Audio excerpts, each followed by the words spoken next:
कल से चले प्रश्न को पढ़ते हैं। अणुगति की परिकल्पना बताइए और अणुगतिक सिद्धांत से चार्ल्स के नियम का सत्यापन कीजिए।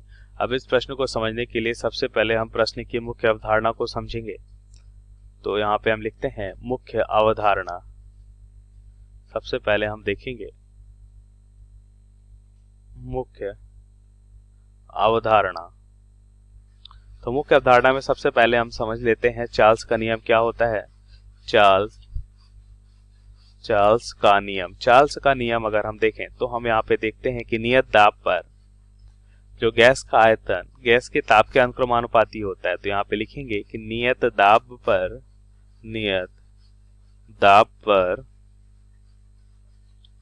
गैस का दाब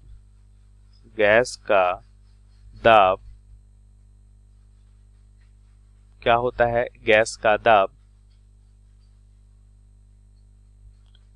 नियत दाब पर गैस का आयतन ताप के अनुक्रमानुपाती होता है। क्या होता है? ताप के अनुक्रमानुपाती होता है। और यहां से हम लिख सकते हैं कि जो आयतन है वो ताप के क्या होगा, अनुक्रमानुपाती हो जाएगा। और हम यहाँ पे लिखेंगे कि V गैस का आयतन है और T क्या है, यहाँ पे गैस का ताप है। तो V जहाँ पे क्या है, आयतन, और T यहाँ पे क्या दर्शाता है, ताप को दर्शाता है। अब प्रश्नानुसार उत्तर को समझ लेते हैं। तो हम यहाँ पे देखेंगे सबसे पहले अणुगतिक सिद्धांत की परिकल्पना देखते हैं। अणुगतिक सिद्धांत की परिकल्पनाएं।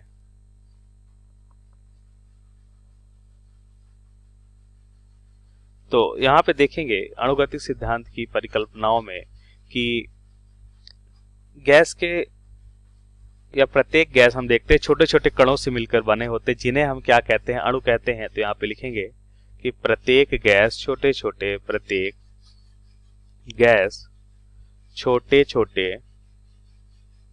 कणों से मिलकर बने होते हैं। छोटे छोटे कणों से मिलकर बने होते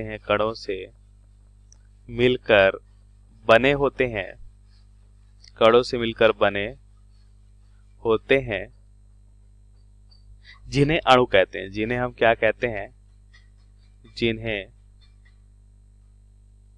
अणु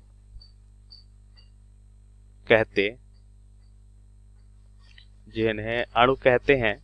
अब हम देखते हैं कि जो अणु है ये अणु दृढ़ होते हैं तथा क्या होता है, ये एक जैसे और अति सूक्ष्म होते हैं। और हम यहाँ पे देखते हैं तथा जो अणु का आयतन यहाँ पे पहले लिख लेते हैं कि गैस के सभी अणु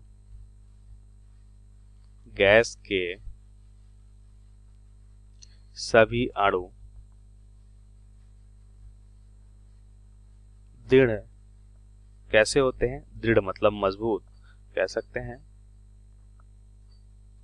दृढ़, एक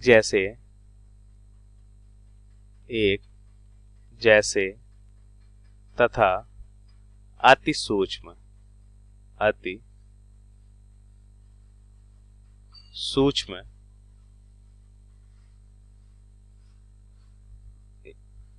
एक जैसे तथा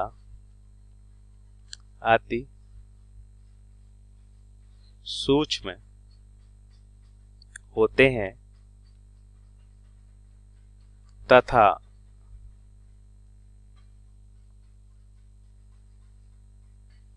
जो अणुओं का आयतन होता है, और इन अणुओं का जो आयतन है,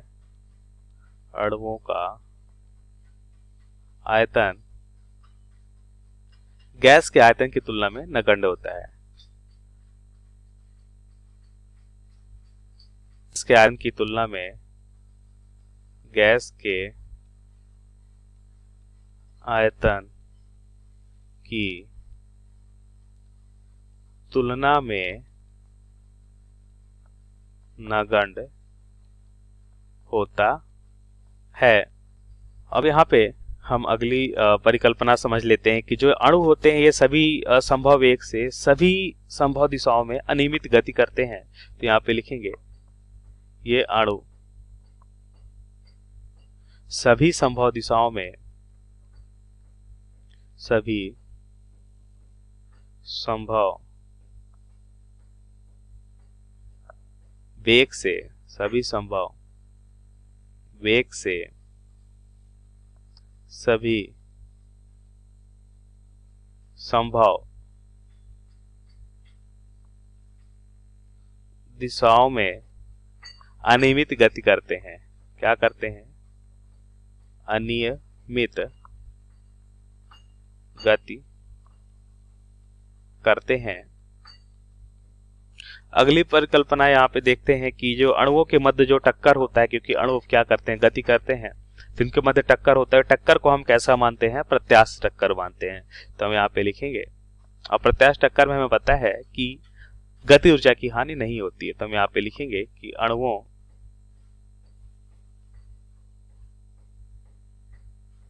हम यहाँ पे देखेंगे कि अणुओं के मध्य होने वाली टक्कर को हम क्या मानते हैं? प्रत्यास्थ टक्कर मानते हैं। अणुओं के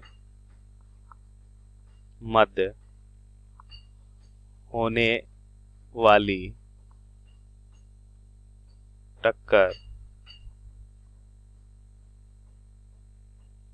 प्रत्यास्थ होती है, हम ऐसा मानते हैं। अतः इनमें गति ऊर्जा की हानि नहीं होती है। इनमें गति ऊर्जा की हानि नहीं होती है। गति ऊर्जा की हानि नहीं होती है। अब अगली परिकल्पना देखें तो हम यहाँ पे देखते हैं कि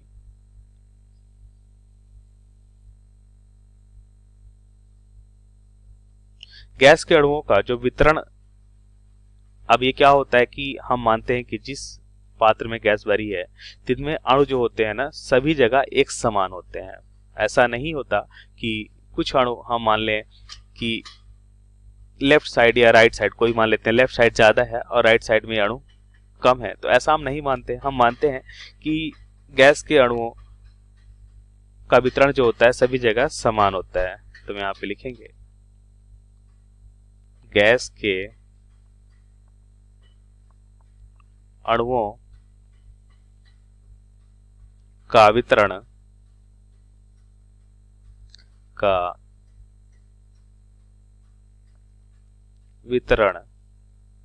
सभी जगह समान रहता है। वितरण सभी जगह समान रहता है, हम ऐसा मानते हैं। अब हम देखेंगे अगली परिकल्पना, यह भी हम मानते हैं कि गैस कणुओं के मध्य अंतराणुक बल और गुरुत्वाकर्षण बल नगण्य होता है। गैस के अणुओं के मध्य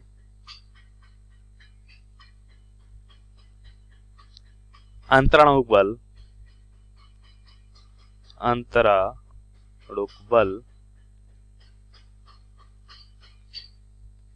तथा गुरुत्वाकर्षण बल तथा गुरुत्वाकर्षण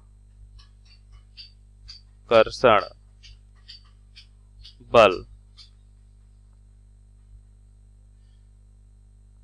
का मान नगण्य होता है। का मान नगण्य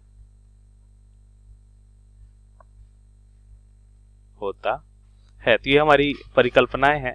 अब इस परिकल्पना के आधार पे हम देखते हैं चार्ल्स के नियम को। तो सबसे पहले हम देख लेते हैं कि गैस का दाब क्या होता है। अणुगतिक सिद्धांत के आधार पर गैस का जो दाब होता है अणुगतिक सिद्धांत के अणुगतिक सिद्धांत के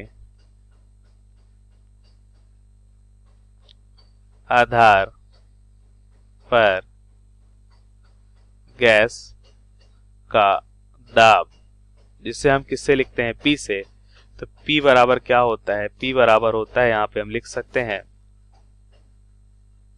आधार पर गैस का दाब हो जाएगा P बराबर 1/3, एक अणु का द्रव्यमान मान लेते हैं n, अणुओं की संख्या n, और Vrms का स्क्वायर बटा क्या होता है, V, यहाँ पे आयतन, और Vrms होता है वर्ग माध्य मूल चाल होता है।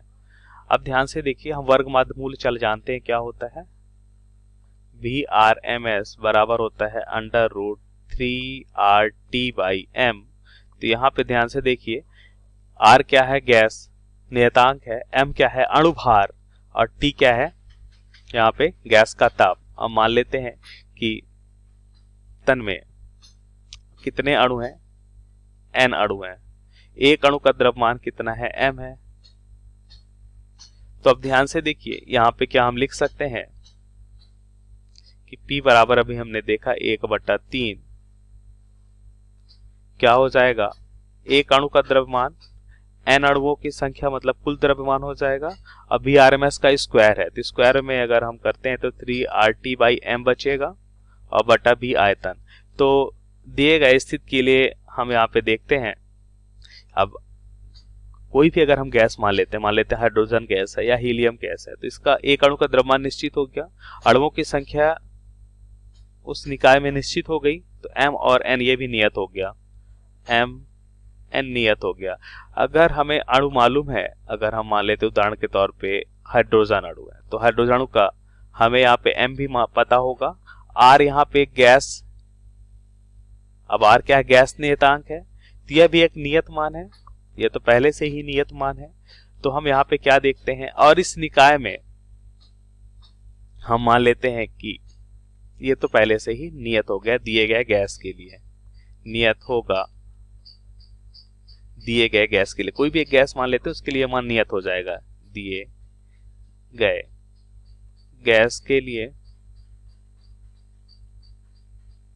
तो यहां पे हम लिख सकते हैं, और अब यहां पे मान के चलते हैं कि P, यदि अब हम P को नियत रखते हैं, यदि P मतलब दाब, यदि दाब, अब ये हम कर रहे हैं कि दाब मतलब P को नियत रखते हैं, ये तो पहले ही अगर हमने गैस ले लिया, कोई भी गैस, उस गैस के लिए मान नियत हो जाएगा, m n कैपिटल M और R, ये तो नियत हो जाएगा। लेकिन यदि अब हम दाब को नियत रखते हैं तो हमें क्या मिलेगा, इसको हम समझ लेते हैं। यदि हम दाब को नियत रखते हैं तो हमें यहाँ पे मिलेगा P को, यदि हम नियत, तो हम देखते हैं कि B को हम इधर लिख सकते हैं, B को हम इधर लिख लेते हैं, चलिए ठीक है, P को हमने नियत कर लिया, 1/3 पहले से ही नियत है, M दिए गए गैस के लिए नियत हो जाएगा, N नियत हो जाएगा, ये 3, ये तो कट भी सकता है यहाँ से, R हम देखें यहाँ पे, ये तो आदर्श गैस या गैस नियतांक है, तो पहले ही नियत रहेगा, M दिए गए गैस के लिए नियत हो जाता है। तो यहाँ पे देखते हैं कि आयतन ताप के अनुक्रमानुपाती होता है, और यही चार्ल्स का नियम है, तो यही तो चार्ल्स का नियम है, तो यही हमें सिद्ध करना था। चार्ल्स का नियम क्या होता है, तो यहाँ पे हमने देखा कि ये हमारा क्या हो जाएगा, चार्ल्स का नियम कि नियत दाब पर आयतन ताप के अनुक्रमानुपाती होता है। तो ध्यान से देखिए, आयतन ताप के अनुक्रमानुपाती हो गया, और बाकी सभी राशियां यहाँ पे दिए गए इसके लिए नियत हो जाएंगी, सिर्फ दाब को हम नियत रखते हैं तब। तो ये हमने सिद्ध कर लिया। आशा करते हैं आपको समझ आया होगा। धन्यवाद।